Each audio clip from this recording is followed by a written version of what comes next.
When I came out of seminary, that was the song most people wanted at their funeral. Now it's Amazing Grace, right?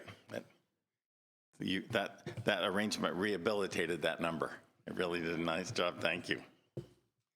Dear God, in this season of leisure, offer us real comfort.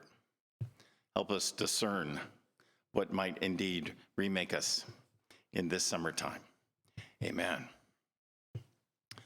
Come to me, all who labor and are heavy laden, and I will give you rest. It's the traditional version of this, right? Take my yoke upon you and learn from me, for I am gentle and lowly in heart. And you will find rest for your souls, for my yoke is easy and my burden is light. One of the great consolation passages in the Bible, probably the greatest. And as much as I revere the wisdom I find in other religions of the world, there's nothing like this in any of them that I have yet found. Other religions like Buddhism, for instance, give you wonderful techniques to deal with suffering, and cope. Very effective ones, in fact, but they don't wrap you in a blanket of sheer love like this passage does from the mouth of Jesus. Nothing I've seen comes remotely close. Because, you can find these words etched on tombstones, worked into stained glass, or stitched into needlepoint, hanging on dining room walls and church parlors all over this country. Some things are that treasured. It's a promise that comforts us so much because when all our efforts to cope have failed and we are close to collapse, this is something we can actually hold on to. That's what the passage means, but it was something quite different to those followers of Jesus who first heard it. The ones who, like me in the children's sermon, said they wouldn't even try pizza.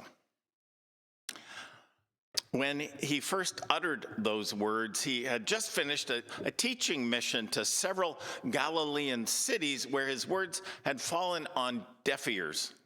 The people in those cities were very sophisticated. They had enough schooling to understand the finer points of theology, and they had enough money to make handsome donations to the synagogue. In many ways, they were blessed, but they also carried a curse that made them unable to hear what Jesus was saying.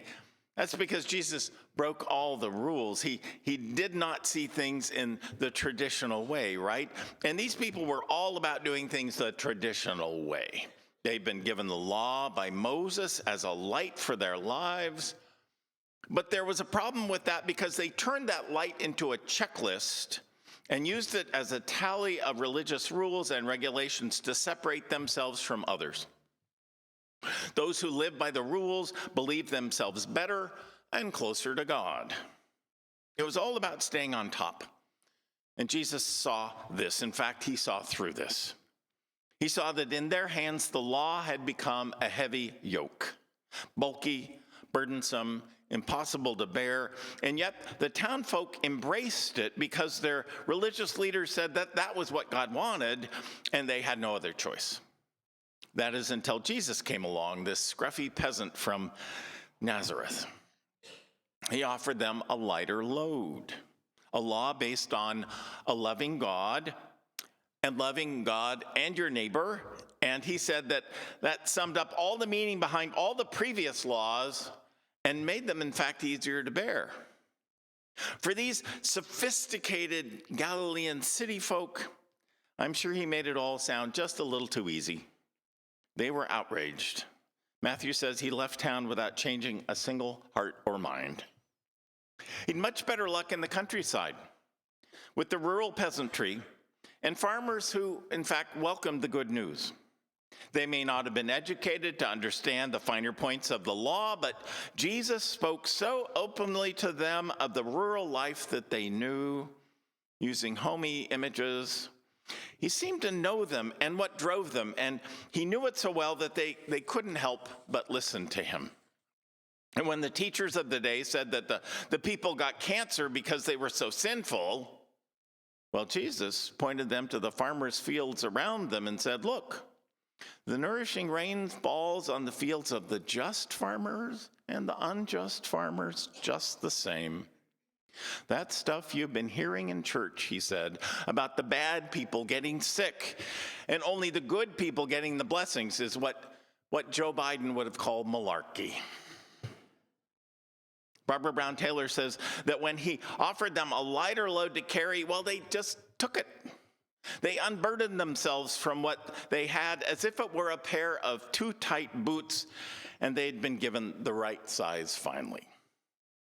They exchanged the hard yoke of rules for the lighter yoke of not living by the rules precisely, but instead out of gratefulness to God for being alive at all.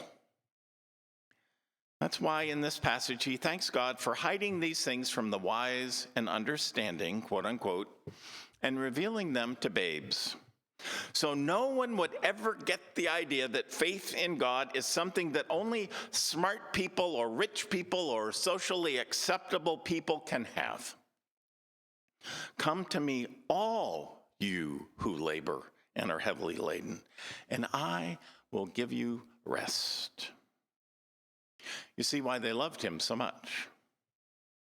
Comfort and rest, these are what he offers. He doesn't promise to take away our diseases or make us rich or rescue us from trouble. He promises simply to be with us and give us comfort when we need it the most. Well, I've always been, curious about how that seems to happen in people's lives because it usually comes out of left field. I mean, comfort sometimes comes from the oddest places. Here's a quirky example told by Corky Stewart of Tempe, Arizona. In 1956, Phoenix, Arizona was a city with boundless blue skies. One day, as I walked around the house with my sister Kathy's new parakeet on my finger, I had the notion to show Perky what the sky really looked like. Maybe he could make a little bird friend out there. I took him into the backyard, and then to my horror, Perky flew off. The enormous, relentless sky swallowed up my sister's blue treasure, and suddenly he was gone, clip wings and all. Kathy managed to forgive me. With fake optimism, she even tried to reassure me that Perky would find a new home. But I was far too canny to believe that such a thing was possible. I was inconsolable. Time passed. Eventually, my great remorse took a modest place among the larger things of life, and we all grew up. Decades later, I watched my own children growing up. We shared their activities, spending soccer Saturdays in folding chairs with the parents of the kids' friends, the Kiesels. The two families went camping around Arizona together. We piled into the van to go out on outings to the theater. We became the best of friends. And one evening, the game was to tell great pet stories. One person claimed to have the oldest living goldfish. Someone else had a psychic dog. Then Barry, the father of the other family, took the floor and announced that the greatest pet of all time was his blue parakeet, Sweetie Pie. And the best thing about Sweetie Pie, he said, was the way we got him. Because one day when I was about 8, out of the clear blue sky, a little blue parakeet just floated down and landed on my finger. When I was finally able to speak, says Corky, we examined the amazing evidence. The dates and the locations and the pictures of the bird all matched. It seems our two families had been connected long before we ever met. 40 years later, I ran to my sister and said, "You were right, Perky lived." And one reason I like that story is that when I was 10, I had a blue parakeet too, and his name was Perky. I'm not making this up. And one day my mother decided to put him in the backyard, get a little fresh air, and it blew over and he was lost to the blue sky too. And I never found him. But I found this story. And just that fact makes it better. just that fact, offers comfort. Carl Jung, the wonderful Swiss psychologist that I quote a lot, had the following phrase put above his doorposts and eventually on his tomb in Zurich. Bidden or unbidden, God is present. Bidden or unbidden, God is present. And I believe God presents God's self a million different ways as a way to comfort us. You know, I wonder if maybe Jesus was thinking of the comfort he himself was longing for when he said those words about the comfort of others. As I said, in the cities of Galilee, he experienced little besides rejection. There, greatly fatigued, Jesus had a bit of a meltdown, in fact. To what shall I compare this generation, he asked rhetorically. You are like a bunch of children, he says. And then he says that on Judgment Day, when God finally gives them what they deserve, it'll be no better for them than it was for Sodom and Gomorrah. It wasn't one of his better moments. But he was tired of rejection, tired of other people's nonsense, especially religious nonsense, the religious nonsense I spoke a bit ago as we opened this talk. Once Jesus took his hungry disciples, on a shortcut through a grain field, and pretty soon he was badmouthed by Pharisees because he let his guys pick and eat some ears of corn. The religious leaders scolded him because it was a Sabbath day, right? Come on, he said. Come on, lighten up. Maybe Jesus was getting a little stale. It's bound to happen, In a sermon I preached here on the subject of depression not so long ago, I quoted this from G.K. Chesterton. Chesterton says, there comes an hour in the afternoon when the child is tired of pretending, when he's weary of being a robber or a cowboy, and it's then that he torments the cat. Chesterton calls this staleness, and we all get that way sometimes, right? Even Jesus got stale sometimes. He needed a vacation like everyone else. Maybe you're all overdue for one as well. Come to me, all you who labor and are heavy laden, and I will give you rest, he said to himself as much as he said it to everybody else. So here's an invitation to vacation, to Sabbath. In the deepest sense of that word, it's what we all, I think, long for. On this weekend following the 4th of July, think of the words of Emma Lazarus written, on the base of the Statue of Liberty. Give me your tired, your poor, your huddled masses, longing to breathe free. So let's not forget as well, in connection with comfort and rest, that Jesus did use the word yoke in that comfort passage. Yoke?